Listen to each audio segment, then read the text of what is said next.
Let's give them a big round of applause. Uh, as we already know who's coming next, but I have to introduce him formally. So here it goes. As emerging technologies continue to shape industries and economies, the role of government is enabling innovation, policy alignment, and ecosystem development becomes increasingly important. We are honored to have with us a senior officer, Shri Jayesh Ranjan, IAS, who brings extensive experience in public policy, economic development, and technology-driven governance with exposure across national and international institutions. He brings a rare combination of administrative leadership and academic depth with advanced education in public management, business administration, and policy, and has worked closely with global institutions including the World Bank, UN agencies, and international governments. He currently serves as the Special Chief Secretary to Government for Youth Advancement, Tourism, Culture and Sports, and as a Chief Executive Officer of the Industry and Investment Cell, SPEED, in the Chief Minister's Office, Government of Telangana. Sir, we welcome you. Thank you very much. Thank you very much. Greetings to everyone. First of all, my apologies that I could not come on time, but nevertheless, I'm happy that I'm getting this chance to share some thoughts with all of you. But before anything else, I would like to congratulate NASSCOM, the COE on IoT and AI, for organizing this digital innovation conclave here in Hyderabad and for assembling such luminaries. In fact, I was in a way very happy that I got a bit delayed and therefore I could listen to the panel. What is really very appreciable is that, and I saw the program schedule for the day as well, that you have got the real practitioners, people who are at the front line of handling data, creating products, creating solutions to speak about their experiences. And that is the value of this seminar, that people get a chance to listen from those who are actually getting their hands dirtied into this activity. It's also very appreciable that you are giving slots to some startups also to share their work, their lines of activity, because sorry, if you look at the world today, while there are large companies, some of whom were represented here, who continue to do very exciting work, but lots of path-breaking work is coming from young innovators, young entrepreneurs, whom we collectively call as startups, and therefore to witness what they do, what potential they have in a large forum like this is also very important. So I will bring a third perspective. As I said, the enterprises will continue to share their experiences of working with AI. Startups will tell about their experiences as well. I'll try to bring the government's perspective into this mix. So over a period of time, over a period of 10 plus years, in at least in our state, and I'm sure this is how it is panning out throughout the country as well, and also at the national government level. What we have felt is that the best role that the government can play is to be an enabler, be an ecosystem builder. And of course, in many cases, be the actual customer of some of these solutions and some of these products which can benefit the common person. I'll share Telangana's experience of working in AI. In fact, I feel very proud to share with you that while AI is so pervasive, so well known, there is a national AI mission with a clear-cut budget and outcomes, etc. Much before any of that, Telangana became the first state in the country to start its own AI framework. And our AI framework was developed way back in 2019, when people were not even, not that there was no familiarity, but the potential power of AI as a tool was not really fully explored and understood. So in 2019, we created an AI framework, and I'll tell you a little bit about what are the components of that framework. Over a period of time, we have refined that framework as well. 2020, we had decided way back when we brought out the AI framework in 2019 that in Telangana, the year 2020 will be celebrated as the year of AI. And now most of us will recall that 2020 was a very difficult year, and it did impact our plans also. Only about 60 to 70% of what we had planned could be completed because of COVID, etc. But it did not mean that the year of AI, which began on 1st January and had to end on 31st December, stopped our engagement with AI. We continued to progress in 21, 22, 23, and even now also. So, and subsequently, we have seen that the national government came up with AI vision. There are a few other states also who have very well-defined structured program on AI. NASSCOM has supported a few state governments, including us here in Hyderabad, in Telangana. So if you look at the AI framework which was created by the government, we decided to step into those areas where the enterprises per se will not be having any direct interest, and they will also find it a roadblock if those areas are not well evolved. So one very obvious thing is about skills. Now, so many of you you run AI practices, you have AI programs, and therefore you require talent to run those programs and practices. But where is that talent coming from? So we felt that one of the key roles that the government can play is to ensure that skilling is done, talent is available. And today, again, I feel very proud about Telangana. Many of you would have studied in engineering colleges in our country, and you would recall that the system of upgrading curriculum, adding new topics in the syllabus is very, very complicated. And therefore, this is something which is spoken in a critical way about India, that people are still being taught 19th century kind of syllabus, when so much of advancement has happened. But people, even the best institutions are not able to upgrade their curriculum very fast. In Telangana, we took care of this problem by creating a system through which lots of autonomy was given. The colleges, their principals, their faculty, the vice chancellors, they were given the freedom that they can upgrade the curriculum at any point in time without any complicated bureaucratic process. But as a government, what role we played was to ensure that even if a college wants to introduce courses on AI, Gen AI, etc., trained faculty is available to deliver those courses, because you may have the intent to teach new stuff, but who are the people who will teach that stuff?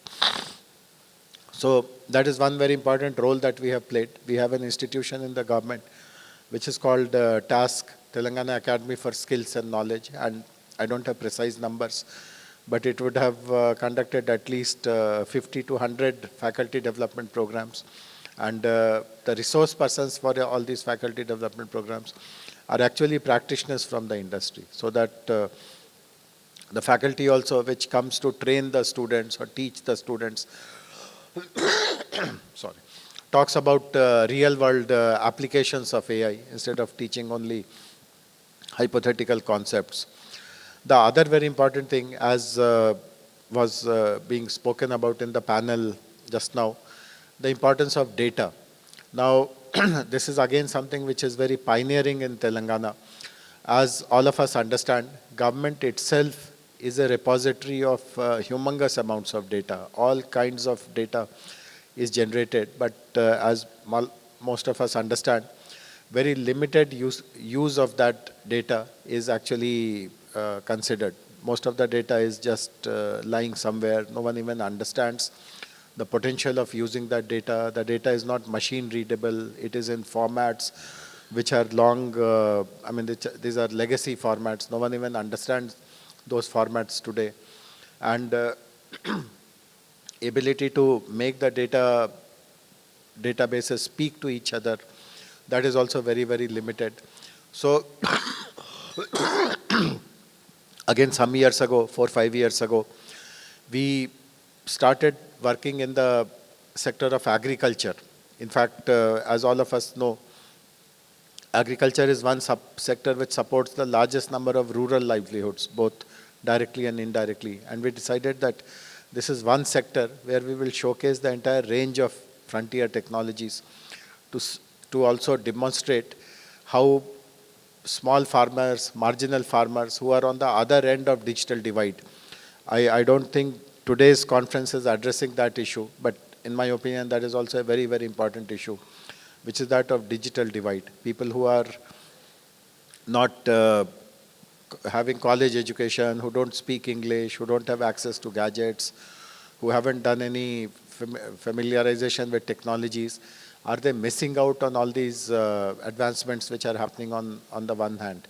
So we decided to be a very conscious provider of technology solutions to people who are on the extreme end of digital divide, which are typically the small and marginal farmers. And we found out that the agriculture practices that they follow is full of inefficiencies. But we also realized that technology can cover up all these inefficiencies, which will therefore improve their production, improve their productivity, minimize their crop losses, and obviously that will add to more incomes to them. But when we encouraged solution providers, mostly startups, to create solutions for the farming sector, lack of data or lack of usable data became a big pain point. And this gave us the inspiration to set up the first of its kind, an agriculture data exchange. All data which is available with the government related to farmers about the crops they grow, the bank loans they take, the rainfall data, the prices of the crops, the insurance which comes to the farmers, the seeds that they consume, the fertilizers that they consume. I mean, all kinds of data, almost 20 odd data sets. We were able to kind of pool up the ones which are available within the government and the ones which are available with other agencies. We were able to pool up, clean up all that data, make it machine readable, and with some unique identifiers, we were able to link all those data. But more than anything else, we also created a data management framework, like who will use that data. So in our country, I mean, not just in our country, but across the world, there are some very celebrated cases of blatant data misuse. For example, some years ago, you may recall, there's a very big furor about use of personal data to influence your election behavior. I mean, to make you support one particular political party because your data has been mined and therefore people understand who you are, your profiling has been done, and therefore what kind of messaging will help you become more amenable to a particular ideology. Those messaging flows into your feeds, etc. So we know of all these cases. I don't need to name names about it. And therefore, when you are asking for data from farmers or from agencies who are collecting the data on behalf of the farmers as fiduciaries, there is also a responsibility to ensure that there is no misuse, particularly there is no commercial misuse. So we have set up a data management framework. And again, I feel very proud to share this with you, that what began as an exercise to do it for the agriculture sector today spans at least 30 plus sectors. It is now called the Telangana Data Exchange. And even Government of India is struggling how to put together this data exchange. And we have shown it, it is up and running, and all kinds of solution providers are making use of that data, which is available in at one single source. So this is again an important responsibility which governments can do much more easily than anyone else. Another very important responsibility which we have taken upon ourselves here in Telangana is to promote innovation. As we know, startups require support. They do have lots of creativity, imaginative ideas, etc. But they require, first of all, access to data, about which I spoke. They also require some seed funding. They require incubation support. They require opportunities to do proof of concepts. They want to be connected to corporates for some support, etc. So those of you who live in Hyderabad, I'm sure know this, that Telangana is seen as a role model today, where the government has facilitated the development of an innovation ecosystem.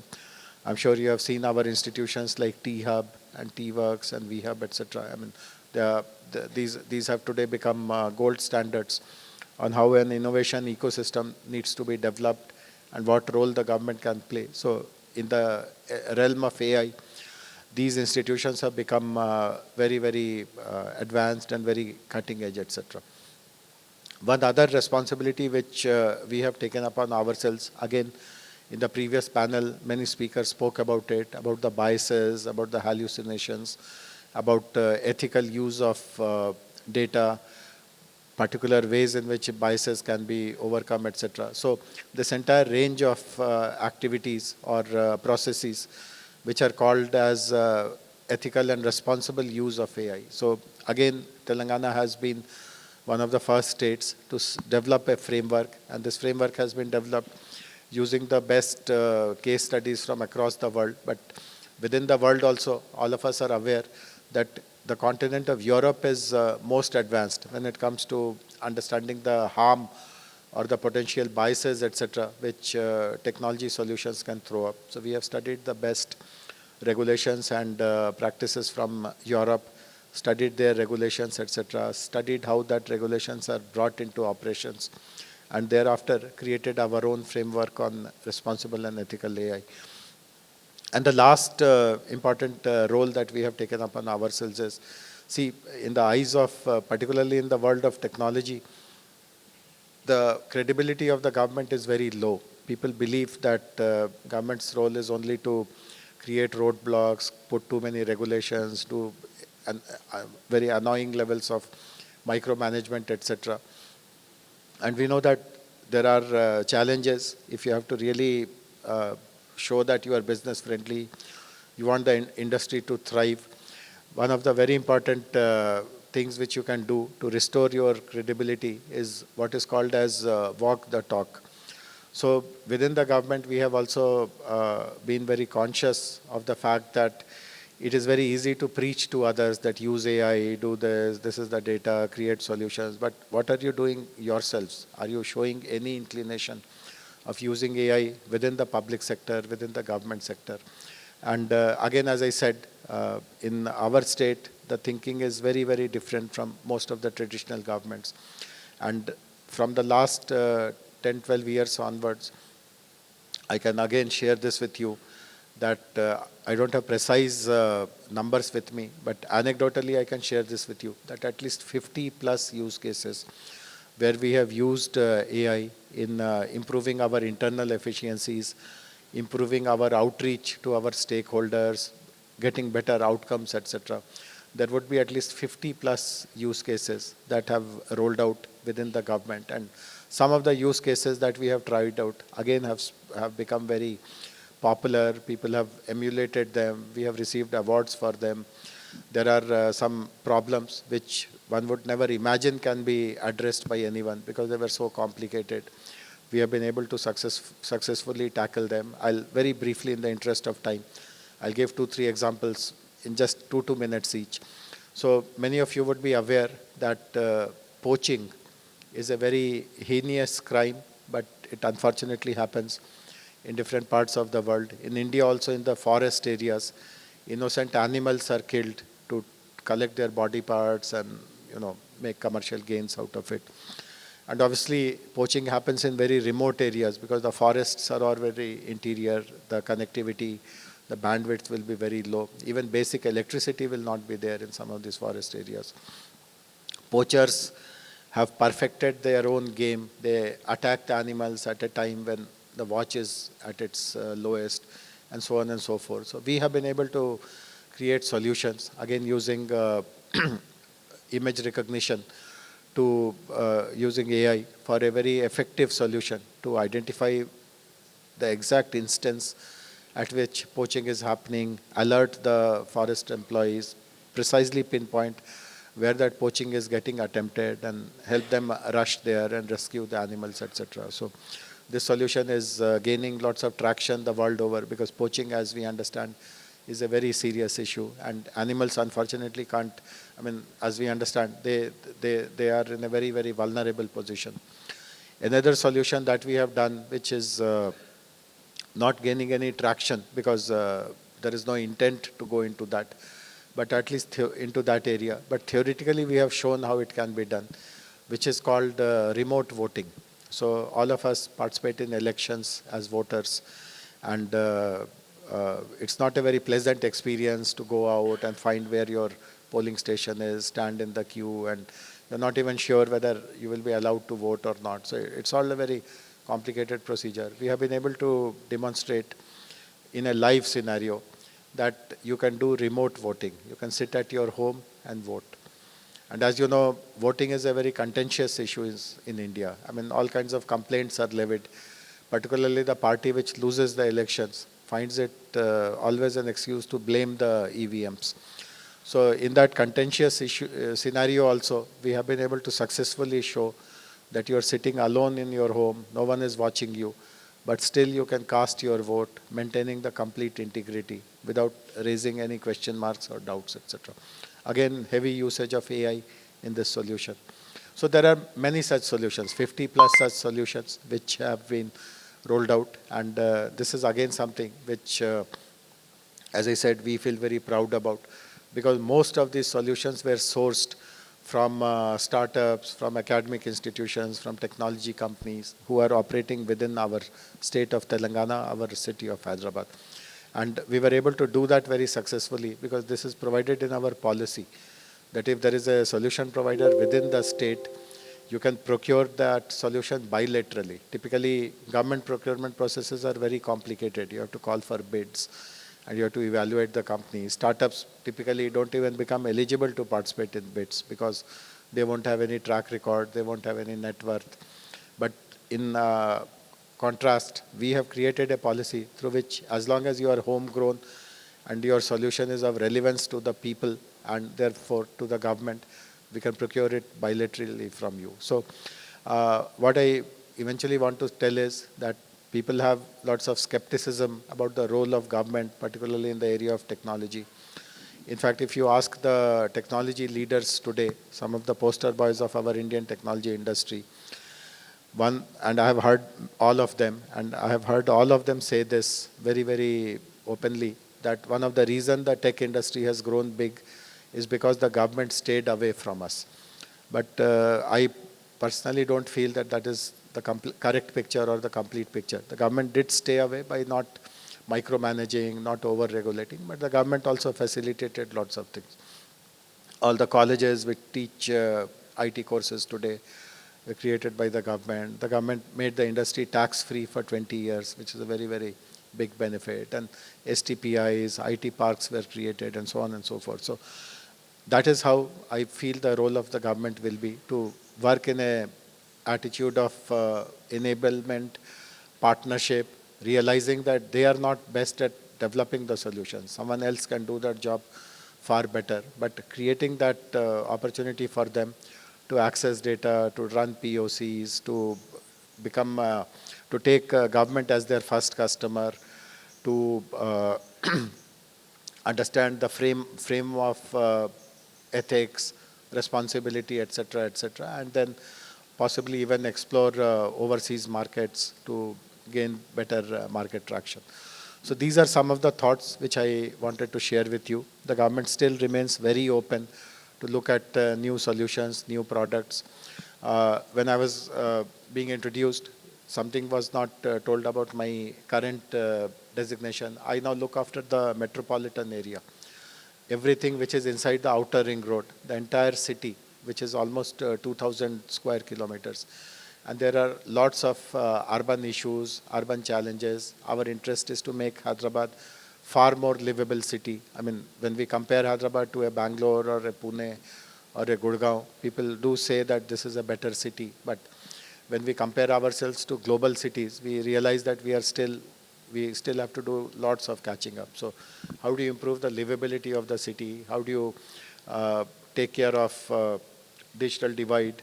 How do you ensure that technology is at the forefront, even for the common citizens? So these are the new things which I personally would like to focus very, very seriously in the coming months and years. And anyone who has ideas, solutions, who has some proven test cases, etc., please look us up. We'll be very happy to give you more and more opportunity. So thank you very much for inviting me, and best wishes for the rest of the seminar. Thank you.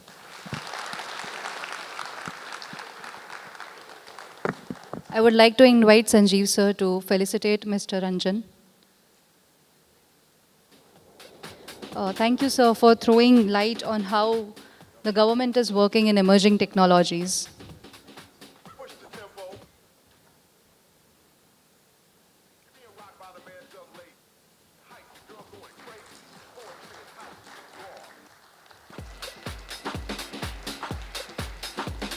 Ranjan sir came from a very busy schedule, so maybe he deserves a very good applaud from all of you. Thank you. Thank you so much, everyone. Thank you, sir. We now shift gears to one of the most exciting segments of the day, our high impact startups showcase, right? So we have talked with the government, we have talked with the industry leaders. Now it's time for our startups. So we are going to have multiple startups. We'll start with 3 of them as of now in this segment. These startups are not just building technology, they are solving real world problems at scale. Each startup, so we have 3 startups here. The names of the startups are Technetius, Turia Softech, and Logic Ladder. Okay, I would ask the presenters of all the 3 startups to come by the stage. And